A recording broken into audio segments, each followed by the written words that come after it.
Pitch side are here, boys.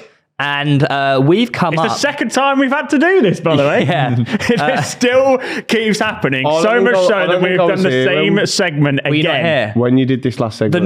So we're discussing 3 ways we think we can fix VAR. And if you're Howard Webb, listen up, pal. Yeah. Because we got some great decisions. Yeah. I think last time we came up with common sense rule. The common sense rule, I think, is the most... I think if we introduce my common sense rule... That would not have happened at the weekend. Because the common sense would prevail and they'd be like, oh, this just... I know, but you can't apply the common sense rule to people who don't have common sense. Well, that's why you need me in the VAR room. Jesus, that's your solution? No. Oh, okay. Do you know my solutions? Because I think they're pretty good. Really? Well, I think there might be one that we all agree upon. Okay, one of mine is automated offside. That's exactly like what in I the Champions League and the World Cup. That's mine. I think that just clears up so much confusion. We've seen it work, apart from the Argentina in the World Cup. Yeah. Which one? When they missed a player. Yeah, they drew it on the wrong. I don't remember that game. Yeah, quite far onside actually. Oh, they fucked up. Automated offside. If it works in Champions League and the World Cup, why are they just refusing to put it in the Premier League? Does it put them out the job? Instant. It's quick. Like, did they all just lose their jobs if it's automated? Is that why they might not want it? They're still VAR. Because you still need someone to man the game. And you still need VAR and handballs and stuff like that. Yeah. You just remove the inadequacy of... Yeah. It might make linos useless, but they're fucking useless anyway. I hate linos. No, because they also need to flag fouls. It is quite expensive to install the technology, isn't it? Like if you're putting that... I'm sure the Premier League really are short of cash. Well, Luton basically... No, but the Premier League should postpone do it. Yeah, no, I agree, but... The Premier League should pay for it. It's not like, mate, the Premier League are the most bloody greedy bastards out there. They earn so much money. Just invest in more cameras for automated offside. Just do your job. Make it better. Stop ruining people's lives. Yeah, they can't use money as an excuse. No, there's so much money. Okay, second option is, my 2 and 3 sort of contradict each other. So you go down one route or the other. Nice. You either go down one route or the other. Option number 1 is what a lot of people say is put an ex-pro in that VAR room. Option number 2... Yeah, but it depends if it's like Bonglahor or... Is it like, you're putting genius in there. Option number 2, which I think would work better. Instead of like officials in that VAR room, just put like mathematicians and scientists. Objective, black or white. Oh, that's kind of what I've done. Okay, so they have no interest in football. No, that's crazy. That would never work. No, because think about it. That Football's offside, not black and white. No, I know. I get that with handballs and stuff. It may not work. But having someone have no interest in football... and just say, is that offside or not? You go, yes or no, black or white. That's what I've got. A mathematician would have got that offside right. When it comes to maybe handballs and things like that, I still think it could work. Because someone who's not interested in football will be like, oh, that looks like a handball, ref. I think you should take How would they know that? If you've got no interest in football, you wouldn't know what a natural position is. They've attracted their hand. Then all their job is to say... Hang on, so... Tom, all their job is to let them know, is to tell the referee, mate, I think you should go have a look at this. I think That's all their job is. I think you just fixed it. I think that's you good have just said. Care. Oh no, just educate them. What, like refs now? No. So all you want to do is you want to abolish refs as they are, bring in people who don't know nothing about football, teach them about football, and then let them ref, which is what refs are now. No. Think about it. What are you on about? A VAR's job is to offer a second opinion to the ref and tell, mate, I think you should go look at this. So let's ask fucking Mr. Ree, my maths teacher. What are you on about? Yeah. What? This clip from Pitchside is brought to you by our friends over at Super 6. And Super 6 is back again with another 2 rounds this week. That's 2 chances at 250 grand as the UCL kicks off on Tuesday. And obviously the usual Premier League the weekend. We've all been playing Super 6 this season, so there's no reason why you shouldn't join, as it's completely free. And there is a chance to win £250,000 each time. And this week, there's 2 opportunities to do that. Get over to the app, simply predict 6 scores, and that jackpot could be yours. You can also compete against myself, Reeve, and Theo on the official Pitchside Mini League. All you need to join that is the code PTCH23, and we'll also be giving away a £100 classic football shirt voucher to the person that comes top of each match week. Once you're in, very, very simple to play. Just predict your 6 scores, enter your golden goal, hit submit, and you will be set. It's a free shot, completely free shot at £250,000. So follow the link in the description to sign up now. There's so many chances to win the jackpot over and over again, and a classic football shirts voucher if you top our league. Remember, completely free shot at £250,000. You may as well get involved. Follow the link in the description to join. Because he doesn't know about football. He's just going to see the facts. Let's get more people involved who don't know anything about football. Knowing about football is irrelevant when doing offsides. All you need to do is we're not on about understand the offside rule. We're not on about offsides. Yeah, because if we do the semi-automatic or automatic offsides, then you don't need that. Yeah, but Premier League are against it, so maybe you do need it. Yeah, maybe How you just the need fuck? How the fuck? We get Winston from IT instead of Think about it, equipping though. all the stadiums.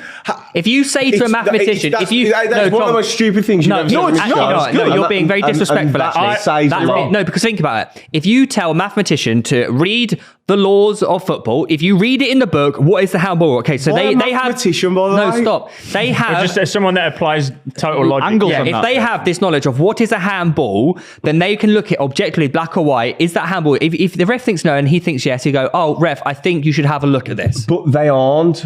The rules are not black and white, and No, but they're written down. Isn't black? No, they're not, mate. No, no, they're not. No, they're not. They're not black and white. Handball is to interpret. But we're not on about offside. Tom, I know. That was done in point one. We all said semi-automatic offside. Actually, we don't need anything else for offside. Actually, hear me out. In terms of handball, we know it's obviously not black and white. Obviously, we know it's objective. But in the laws of the actual written book, it is written down somewhere. It's written down. So if you just tell them, read it, yeah, and then take that as you will, and all they got to say to the ref is, I think you should look at this. No, because then they'll go, is that a natural hand position for someone playing football? I don't fucking know, because I'm too busy doing Pythagoras Well, theorem. that's why he gets the referee to go overlook it on the monitor. But he wouldn't know to tell him, because he'd go, ref, fucking no idea, mate. But I know what pi is to 7 digits. Here. I think he's being closed-minded. I'm not. No, How can they advise on football if they know nothing about football? You have to think outside the box. You have to think outside the box, man. I think you've all gone the wrong way about this. Because my angle of this is not to make things better objectively. It's to lower the expectations of people watching. So we're going to change VAR to BAR. So instead of video assistant referee, it is bad assistant referee. So when it goes over to BAR, people go, oh, fucking hell, I'm not expecting much here, but we'll give it a go. And then when it comes back and they get it wrong, they go, well, it's the BAR. We can't really. That's fine, you know. They are bad. We love them. You could flip a coin. You either get VAR or bar. yeah. Oh, it goes to Ken in the pub, or it goes to Stockley Park. Fucking just give it. I would rather Ken in the pub, if I'm being honest. Well, there you go. That's the beauty of it. We flip a coin, heads or tails each time. So that is your number one. No, that was my second one. And then, my third one was have people with zero interest in football completely unbiased. I think that is getting completely unbiased people, yes, but people with no idea referees of are meant to be football. unbiased. No, but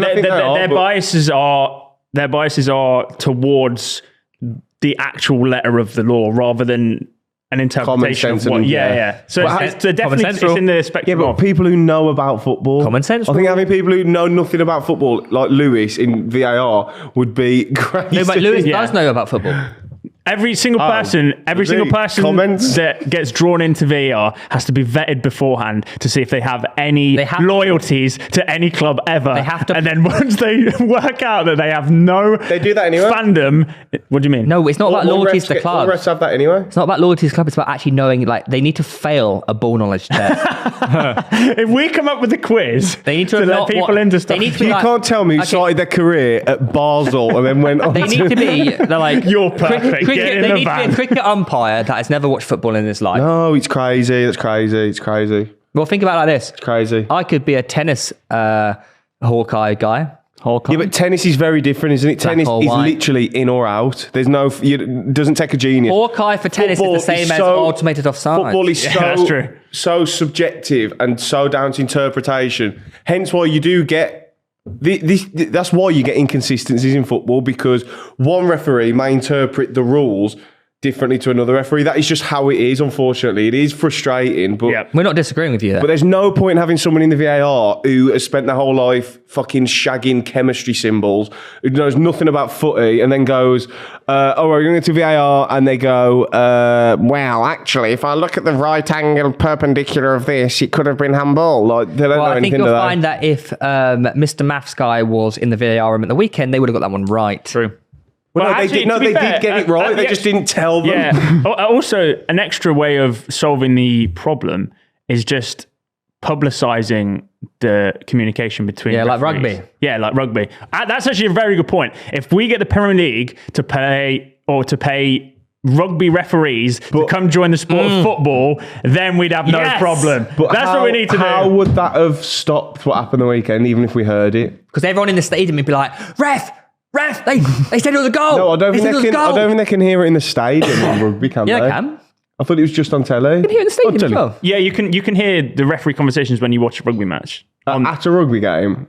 No, but I mean, at least like on screen. In the stadium, it does get played out maybe loud. it does then. I'd be in the World amazed. Cup, I've been hearing it. I swear to God. But also there's more pressure. You've been hearing it on the fucking telly. There's more pressure on No, but referees to get it right, isn't there? No, so they'd be more meticulous That's and because they diligent. cut the sound of the fans. No, I'm pretty sure it does get played in the stadium sometimes. I'm not sure. I don't know. think. But Anyway, also, you got to realise that if it's getting played over a tannoy or if it's getting played on Sky or whatnot, whoever the broadcaster is, they're going to be way more diligent in what they do, knowing that it's going out to 50 million people. It also cut down abuse to referee as well. Yeah, because there's which is transparency. what everyone wants as well. Yeah. Go on then, what are yours? I don't mind the abuse. The UCL offside I've got. Then I think I've got two really good ones here. The first one is I saw Culture Cams mention this, and I think I've... So you've nabbed it? Kinda, but it's a really good idea. Non-English refs, foreign refs. I mean, yeah. Look how well it works. We don't have these issues in the UCL. Then I think you are eradicating the chance of bias, and also we have all the best talent from around the world in coaching, players, staff, everything, and then we only have English refs. It seems a bit backwards. You know what I mean? If that is the way, then English refs should be able to. Well, I guess they can go abroad, can't they? Well, but if you're a young English referee in Sunday League and you want to make it to the Premier League, But that's the same argument for a young English lad coming through playing football. Very true. And then my big one, which I think I've mentioned on here before, is they should have a time limit on the decision. And if you can't within... No, that's recipe for disaster. No. Recipe for disaster. If you can't within 30 seconds look at something with only... Oh, that's another thing. With no still photos. Fuck the still photos. I don't mind slow-mo with certain things, but football isn't played in photos. We should have no still photos. I don't mind replays, but if in 30 seconds you cannot say, definitely... foul or no foul, you go with the on-field decision. No, but a photo does help in offside. I know, okay, but I'm on about having automated offsides. I'm not talking about offside. Handball? Offsides should not be within fucking the VAR. It should be like goal line technology. Yeah, agreed. What do you mean with handball? No, little photo for handball. Why do you need a photo of it hitting I don't think photos are used at any of the parts. No, I get what Tom's saying here because... You can see it on a video. What I didn't like with the Curtis Jones one... The still photo looks terrible. What I didn't like the Curtis Jones one was the first thing the referee saw as he went up to the monitor was that photo. Exactly. So VAR is meant to be unbiased, yes, right? Precisely. So they've already put a thought into the referee's head and think, oh my God, you're going in with this thought. And then when you look back at the actual video with it, you think, oh my God, that's actually really bad. I think when we heard the commentary when they did the Sky Sports thing, I think they already putting thoughts into their head when they're like speaking to them. They're sort of like, what? When they're talking to them about what they're about to see, and like they sort of push them towards. We don't get to hear it. They've shown when they showed the clips on Sky Sports, they released a few things from past decisions. And the communications between them, they're like, it is as if they're pushing them towards rather than just showing them it. Yeah, I'll do it, yeah. They don't even need to say anything. They can just show them the video. What do you guys think of the Curtis Jones one? Do you think it was a red card? You can see why it's given. Yeah. You can see why, and it won't be overturned. Yeah. But it's also...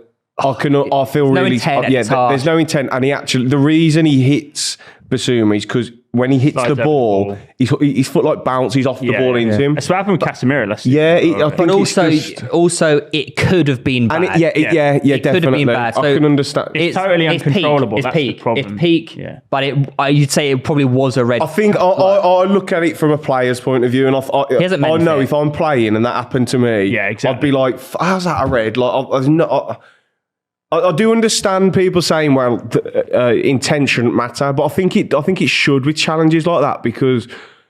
And by intent, I mean intent of... He hasn't gone in to do maliciousness. Yeah, because there was I don't think anyone goes in to break legs, or rarely. But we did see... You see people diving in and or trying to hit someone, and he slipped. All he wanted to do was nick the ball. That was it. And they were both outstretched. Because there was more intent. There was actually a lot of elbows directed at people's heads during that game. Which was worse than that. Yeah, and that got let go, I can't remember who it was, but there was a case...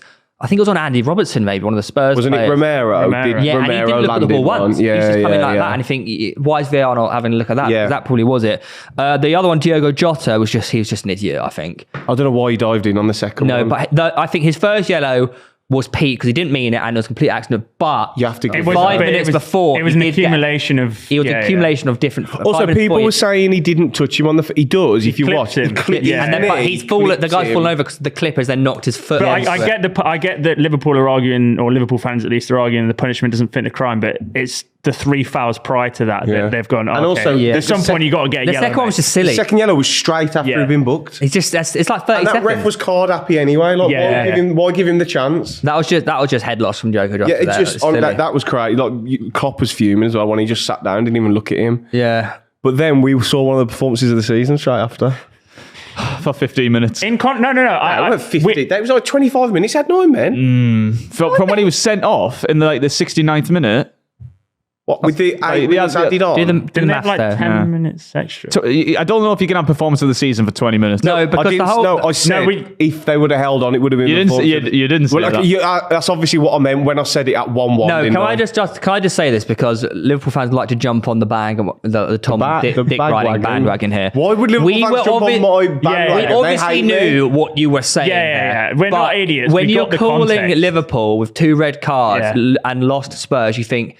That's funny, but calling it performance of the season because they did play really well. Don't get me wrong; they defended really, really well. Yeah, but Sheffield United do that every game. Yeah, I mean, do you know what I mean? Like, if not every game, but do you know what I mean? Like, that's how they set up. If you lose the game with an OG, poor Matt. Yeah, no, you say that they didn't just camp; they actually got forward. And they didn't just camp on the edge of their box, did they? They got forward. They won corners. They actually were in the game, like possession-wise as well. They came away with a loss, own goal, and 2 red cards. Are you saying objectively that it's Liverpool's? When you said that, do you mean Liverpool's performance? No, of the you season? said or you saying in general. Because I mean, in my head, when you said it instantly, I was thinking, well, Aston Villa just beat Brighton 6-1.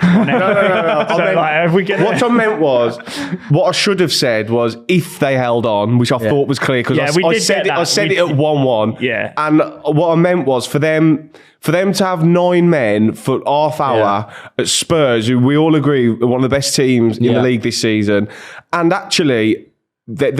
Spurs had no chances. No, they didn't. They actually got forward a bit. Liverpool with 9 men. We were couple corners. Yeah, you were all saying it's embarrassing if Spurs don't score here, but Liverpool actually defended really well and kept their shape, got forward. Yeah, Alisson as well. And then the goal they concede is just a freak goal, isn't it? So that's we got what you were saying. And I mean, for example, I don't know.